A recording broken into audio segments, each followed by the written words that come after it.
এখন রান্নাঘরেই থাকে, এটা নিয়ে নতুন কিছু নেই। প্রত্যেকটা শর্টসই তাই রান্নাঘর থেকে করতে হয় আমাকে। না না, রান্না বান্না কেন করবো? আমার 10টা কাজের লোক আছে, সবাইকে ছুটি দিয়ে দিয়েছি, দিয়ে আজকে খুন্তি আমি ধরে নিয়েছি।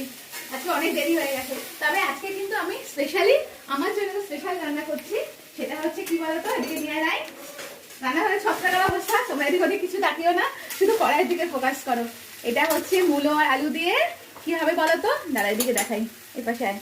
আমার মনে হচ্ছে আমি জানি। দেখো বলতেই দিল না, কাঁদলো বেশি জোরে। শোল মূলো, এটা হচ্ছে স্পেশালি বাঙাল বাড়ির রান্না, যেটা মেয়ে আর মেয়ের বাবা কেউই খাবে না।